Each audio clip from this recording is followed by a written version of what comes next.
마태복음 25장 24절에서 30절까지의 말씀을 봉독해 드립니다. 마태복음 25장 24절에서 30절까지의 말씀입니다. 한 달란트 받았던 자도 와서 가로되 주여 당신은 굳은 사람이라 심지 않은 데서 거두고 해치지 않은 데서 모으는 줄을 내가 알았으므로 두려워하여 나가서 당신의 달란트를 땅에 감추어 두었었나이다. 보소서 당신의 것을 받으셨나이다.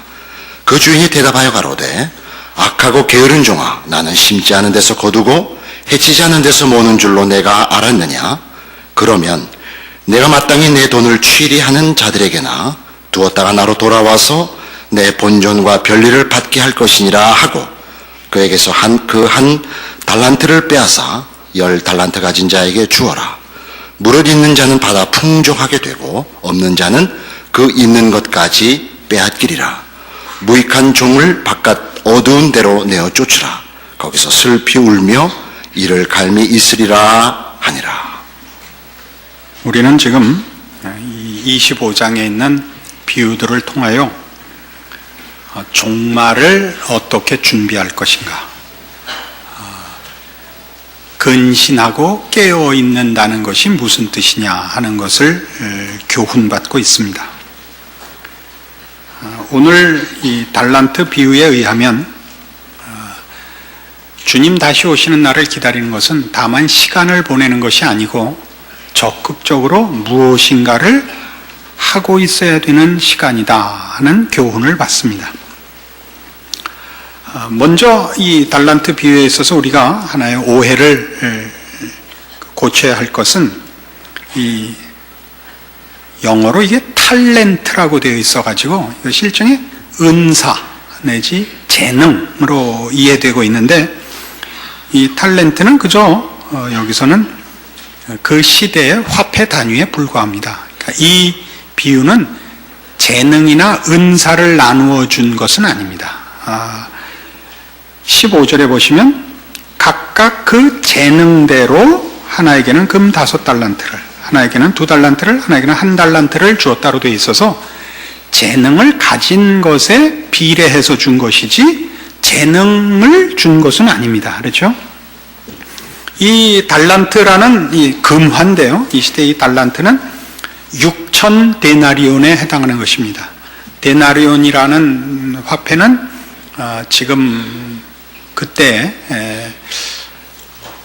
하루 품삯입니다. 그러니까 오늘날 우리로 하면 3만 원에서 5만 원 정도 되는 가치가 있는 돈입니다. 그러니까 상당히 큰 돈을 주인이 맡기고 갔죠.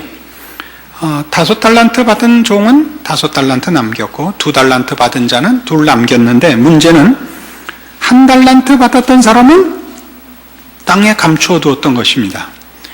그래서 그 꾸중을 들었는데, 이 꾸중을 보면 이 비유의 핵심들을 알 수 있는 힌트가 여러 개 나옵니다. 26절, 그 주인이 대답하여 가로되 악하고 게으른 종아, 나는 심지 않은 데서 거두고 해치지 않은 데서 모는 줄로 네가 알았느냐? 그러면 내가 마땅히 내 돈을 취리하는 자들에게나 두었다가 나로 돌아와서 내 본전과 별리를 받게 할 것이니라 하고 그에게서 그 1달란트를 빼앗아 10 달란트 가진 자에게 주어라. 무릇 있는 자는 받아 풍족하게 되고 없는 자는 그 있는 것까지 빼앗기리라. 이 무익한 종을 바깥 어두운 데로 내어 쫓으라. 거기서 슬피 울며 이를 갈미 있으리라. 이렇게 됩니다. 우선 이 돈은 벌어야 되도록 아마 요구되었던 것 같습니다. 그 이익을 남기도록. 왜냐하면 그걸 감춰서 본전을 유지한 것으로는 꾸중을 들었으니까 말이죠. 그런데 여기에는 이익을 남겨야 된다는 것보다 조금 더 본질적으로 조금 다른 분위기가 있는데, 그건 뭐냐면 이 돈은 저절로 이자가 붙도록 되어 있는 것이다라는 뜻이 있습니다. 그렇죠? 이걸로 뭐 장사를 하거나 뭘 안 한다 할지라도 돈이라는 것은 최소한 어디에 빌려주면 이자는 붙도록 되어 있다 라는 그 분위기를 여기 강하게 암시하고 있어서 이 부분에서 우리가 이런 연상을 하게 됩니다. 즉 돈의 문제가 아니고 종의 문제다 하는 것이죠. 그건 뭐 우리 금방 알아먹을 일이긴 합니다만은 이 종의 문제요 돈의 문제가 아니라는 것이 우리에게 뭘 연상시키느냐면 씨 뿌리는 비유를 연상시킨다 이겁니다. 마가복음 4장에 가보시죠. 씨 뿌리는 비유를 왜 연상하게 되느냐면 그 내용을 보시면 제가 설명하는 내용을 이해하실 것입니다. 마가복음 4장 3절. 들으라, 씨를 뿌리는 자가 뿌리러 나가서 뿌릴새 더러는 길가에 떨어짐에 새들이 와서 먹어버렸고 더러는 흙이 얇은 돌밭에 떨어짐에 흙이 깊지 아니하므로 곧 싹이 나오나 해가 돋은 후에 타져서 뿌리가 없으므로 말랐고 더러는 가시떨기에 떨어짐에 가시가 자라 기운을 막음으로 결실치 못하였고 더러는 좋은 땅에 떨어짐에 자라 무성하여 결실하였으니 30배, 60배, 100배가 되었느니라. 여기서 이 씨 뿌리는 비유의 문제는 뭐냐면 초점이 씨에는 문제가 늘 없다는 거죠. 밭에 문제가 있다는 거죠. 결실치 못한 건 언제나 밭의 문제입니다. 이 씨 자체가 생명이 있는 씨, 생명이 없는 씨가 섞여 있어서 알찬 알곡이 떨어졌을 때는 잘 자랐고 쭉정이가 떨어졌을 때는 안 자랐다가 아니고 지금 비유는 씨에 있지 않고 밭에 있다는 거죠. 그걸 26절에 보시면 같은 마가복음 4장 26절 또 가라사대 때 하나님의 나라는 사람이 씨를 땅에 뿌린 것 같으니 저가 밤낮 자고 깨고 하는 중에 씨가 나서 자라되 그 어떻게 된 것을 알지 못하느니라. 씨가 나서 자라는 것은 씨가 가진 생명력 때문에 그렇습니다. 이 씨를 못 자라게 한 것은 밭의 문제요. 돌짝밭이요. 가시떨기 때문에 그랬던 것이죠. 지금 오늘 우리의 비유가 흡사하지 않습니까? 그 돈 자체는 빌려주기만 해도 이자가 붙는 것인데 그 이자가 못 붙게 된 이유는 결실치 못한 것은 이 맡은 종이 그것을 갖다 감추어서 돈이 굴러가지 못하게 한 겁니다. 그렇죠? 이게 이제 오늘 우리 달란트 비유에서 보는 하나의 중요한 그 힌트입니다. 그래서 이 종이 이 돈을 한 달란트 받은 거를 파묻어서 이 돈이 굴러가지 못하게 한 것에 대해서 뭐라 그러냐면 무익한 종이라고 일단 합니다. 그러면 돈을 받아서 남긴 자들은 뭐라 그래야 되냐면 유익한 종이라 그래야 되죠. 근데 무익한 종, 유익한 종으로 안 돼 있고 잘 보시면 알다시피 충성된 종이라고 돼 있죠. 충성되다는 건 시킨 일을 했다는 것입니다. 그렇죠? 자기가 원래 기대한 것 이상의 것을 이 돈을 맡은 종이 재주를 부려서 기대 밖에 무슨 결과를 남긴 것이 아니라 당연히 해야 할 일을 맡았었다. 그런 뜻이 되죠.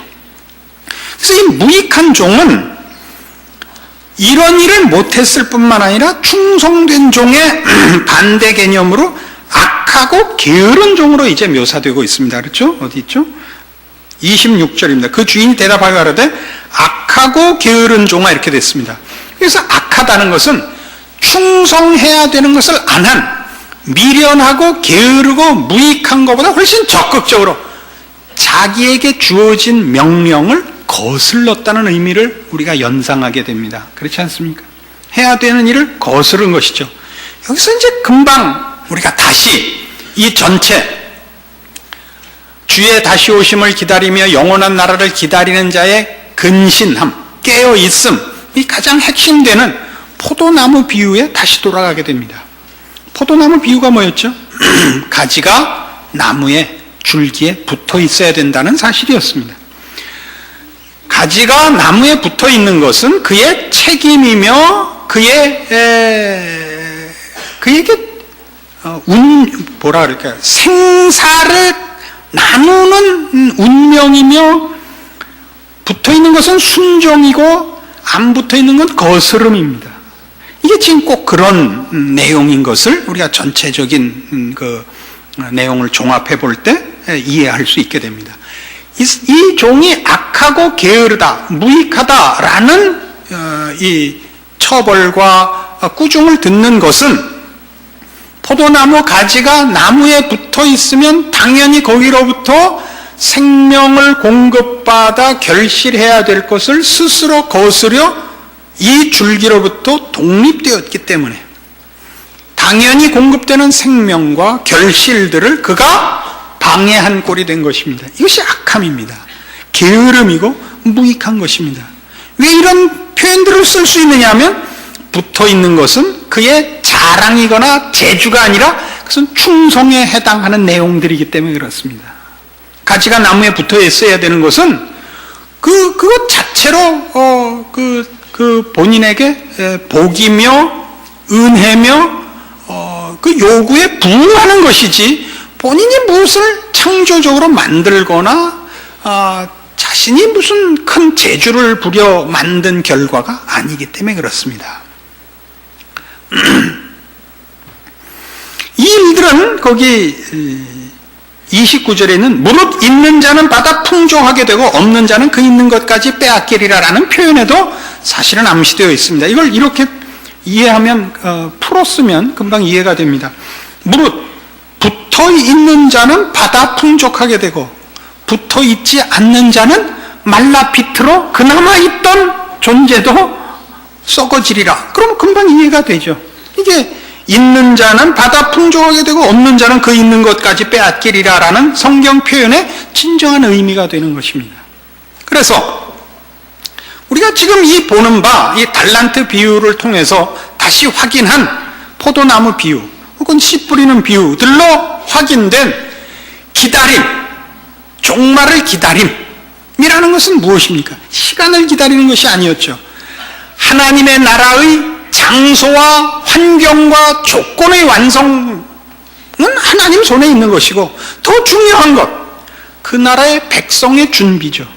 그 나라의 백성으로서 지금 채워야 할 어떤 내용들과 도달해야 할 목표에 우리가 완성이 되어 가야 되는 것입니다. 이것은 종말이 세상에 임하는 천재지변들, 재해들의 누적으로 이 세상이 자멸함으로 그 종말이 오는 것이 아니라 복음이 모든 민족에게 전파돼야 종말이 오는 것에서부터도 우리가 확인할 수 있습니다.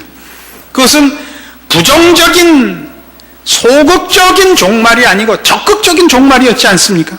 하나님의 나라의 완성, 그 환경과 조건과 장소의 완성과 함께 더욱 중요한 그 나라의 백성된 우리들의 완성을 목표하는 것이요. 우린 그걸 기다려야 되는 것이니까 우린 다만 가만히 앉아서 죄 짓지 않고 나쁜 짓 하지 않고 버티고 있는 것이 다가 아니라 주를 머리로 한, 주를 나무로 한 그의 가지로, 그의 몸으로 부름을 받은 대로 연합하여 생명과 거룩을 공급받아 우리의 완성을 이루어 나가야 할 것입니다. 그래서 여태껏 확인했던, 몇 주 동안 확인했던 그리스도의 장성한 분량이 충만한 데까지 가야 되는 교회의 비밀이요, 하나님께서 십자가로 구원한 그의 백성들에게 허락한 복된 장치들 아닙니까?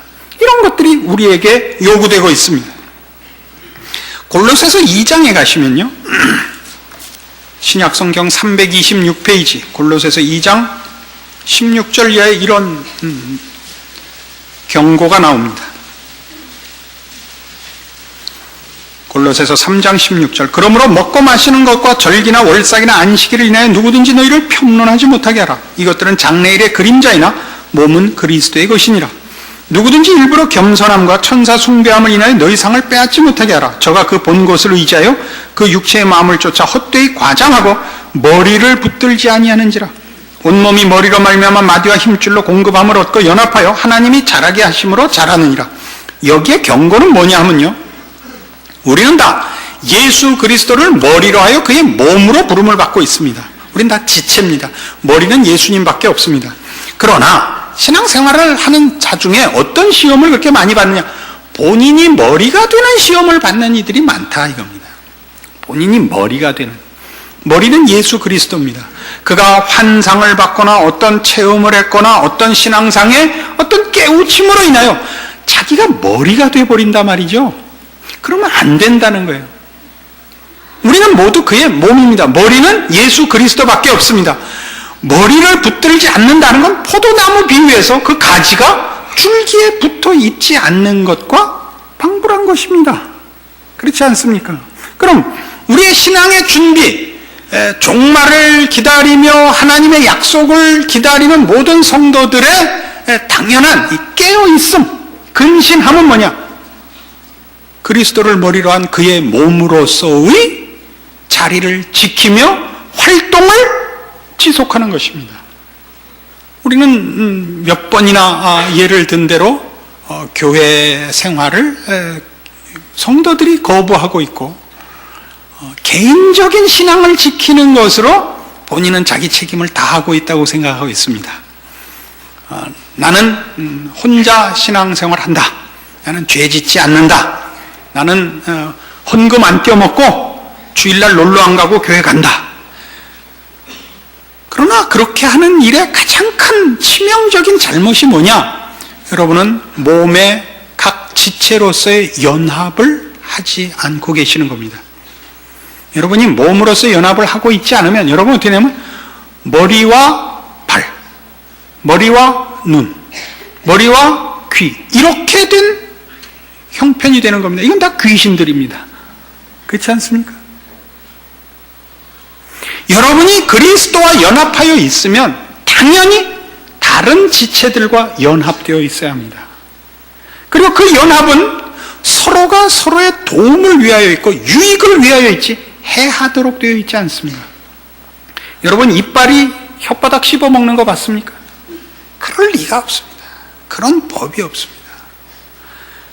고린도전서 12장에 가시면 이런 그리스도의 몸으로 각 지체로 부름을 받은 성도들의 그 형편에 대한 이런 이해가 설명되어 있습니다. 고린도전서 12장 12절입니다. 몸은 하나인데 많은 지체가 있고 몸의 지체가 많으나 한 몸인과 같이 그리스도도 그러하니라.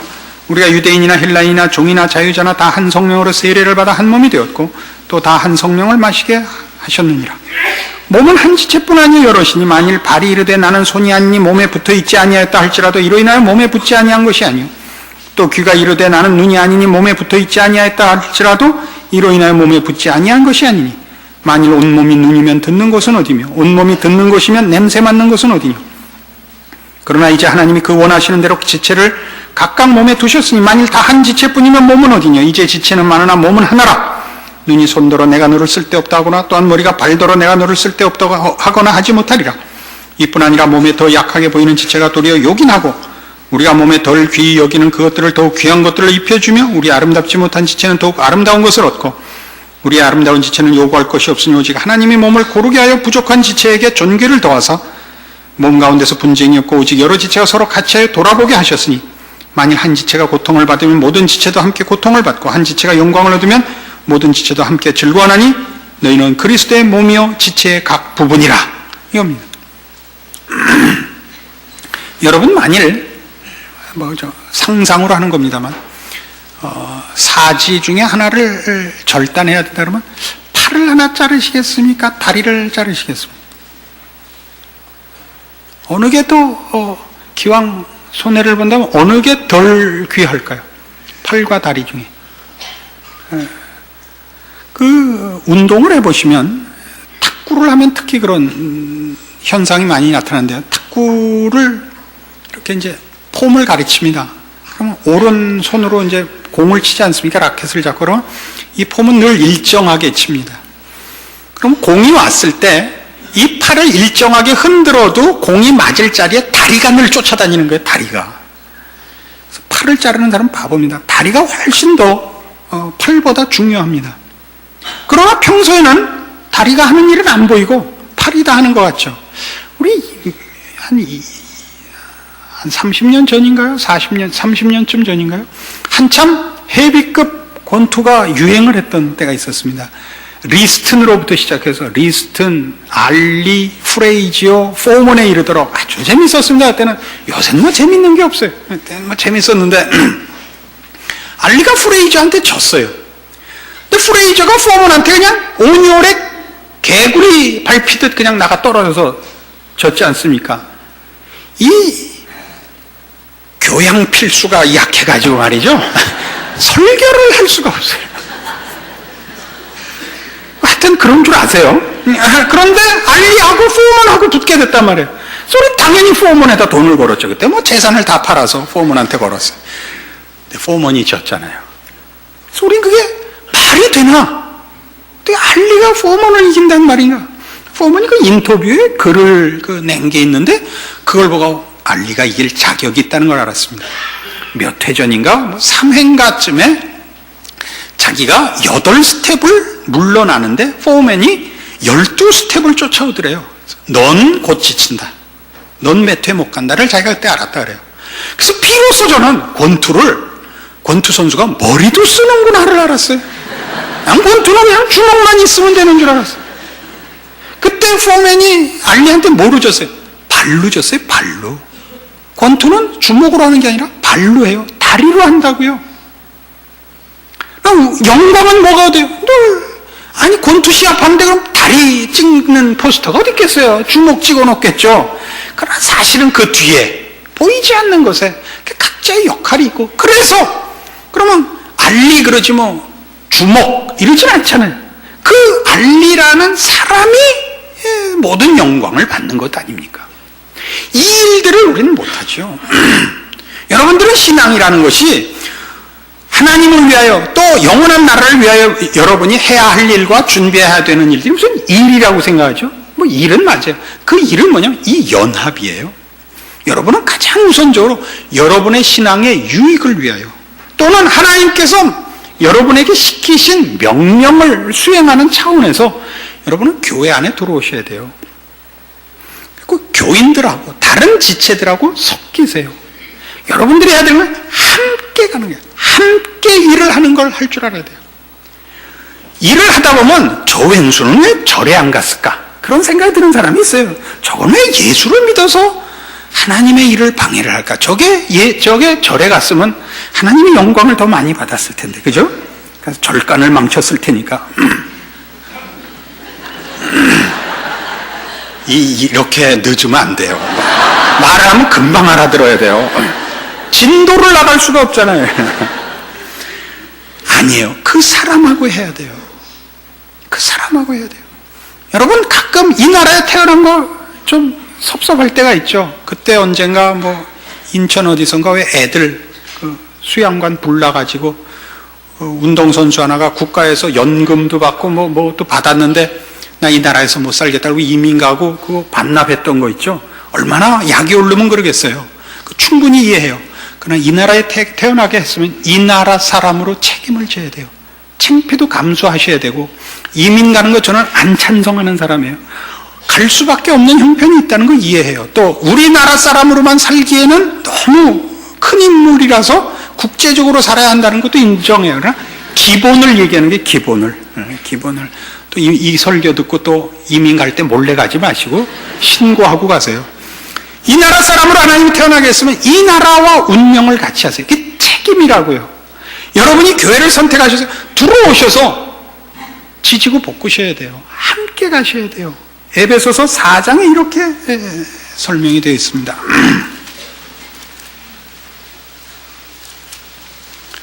에베소서 4장 1절, 신약성경 313페이지입니다.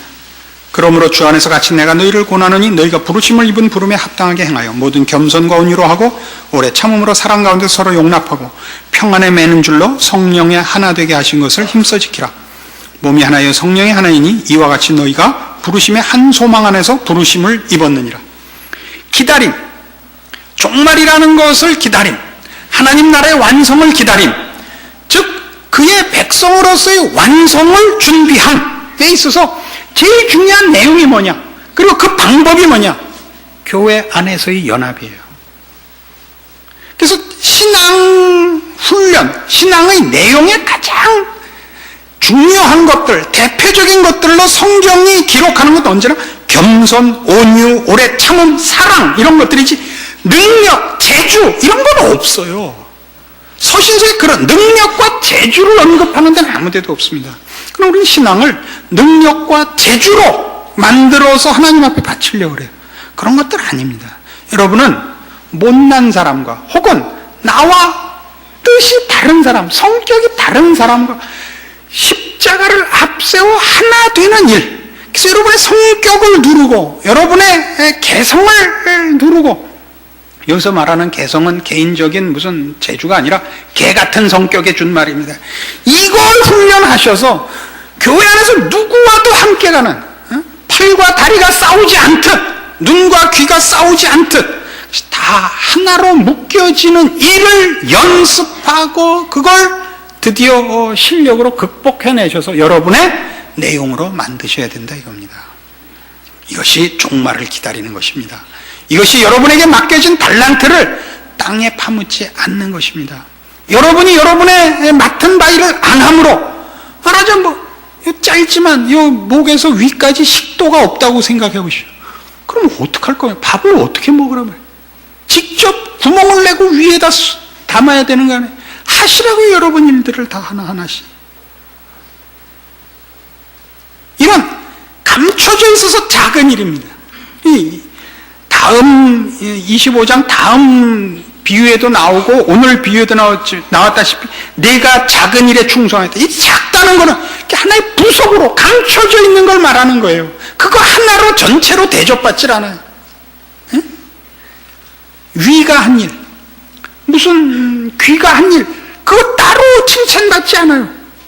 그걸로 독립되게 가치를 인정받지 않아요. 언제나 전체로 인정을 받아서 원래는 귀가 듣고 한 거고, 원래는 눈이 보고 한 거고, 소화를 잘 시켜서 한 이런 모든 것들은 속에 감춰져 있어요. 그게 작은 일이에요. 그러나 그것 하나하나가 없으면, 여러분 하나 없으면 그냥 구멍 나는 거 아니에요. 따로 놀면 그게 뭐죠? 따로 놀면 이미 죽은 거예요. 그건 포장마차에서 팔잖아요. 닭 콩팥 주세요. 이거 이렇게 따로 다 죽어서 토막이 나는, 돼지 족발 주세요. 이거 아니에요. 붙어있으면 언제나 인격으로 전체로 표현된단 말이에요. 그럼 그때는 감춰져 있거든요. 그러니까 싫어해요 다. 혼자서 독립된 가치와 일을 하려고 그래요. 이 일을 하려고 그래요. 아니에요. 이거예요. 섞이세요. 연합하세요. 구역에 나가세요. 구역에 나가면 마음에 안 드는 일 있겠죠. 왜 없겠어요. 사람이 모이면 피를 나는 혈육끼리도, 아니 부부도, 저희 부모님 보니까 같이 나가셨다 같이 들어온 적이 없어요. 그런 법이에요. 그러나 평생 같이 사셨어요. 위대한 거죠. 그렇게 하셔야 돼요. 그게 훈련이에요. 사람은 다 죄인이라서 자기 고집을 부리며 자기만을 위합니다. 신앙의 다른 점이 뭐냐? 예수 믿어서 불신자와 다른 게 뭐냐? 이거예요. 함께 비로소 살 수가 있는 거예요. 그렇게 하려면 여러분은 죄성으로 이지러진 모든 것들을 버리고 고쳐야 돼요. 그러지 않고는 할 수 없거든요. 참아야 되고 양보해야 되고 기다려야 돼요. 그게 교회예요. 교회는 유능함을 따지지 않아요. 누가 오래 기다렸고 누가 겸손했고 누가 온유했냐를 따진다니까요. 하나됨을 지키는 것이 우선이에요. 그걸 하지 않으면 뭐라고요? 여러분은 여러분의 달란트를 땅에 파묻은 것입니다. 그래놓고 여러분은 자신은 신앙을 지키고 있다. 나는 교회에 들어가서 속 썩지 않는다. 이렇게 변명을 하고 있다면 말이 안 되는 소리입니다. 무식에 소치올시다. 정당한 신자의 책임과 자신의 본분을 지키는 충성된 종이 되시기를 바랍니다. 기도하십시다. 하나님 아버지 은혜를 감사합니다. 하나님께서 우리를 한 몸으로 묶으사 우리로 한 마음 한 뜻 한 신앙 한 소망으로 살게 하셨습니다. 이 귀한 것들을 지켜내는 신앙의 훈련과 그리고 그 내용과 그리고 승리와 그 완성과 영광을 우리로 누리게 하여 주시옵소서. 예수님 이름으로 기도합니다. 아멘.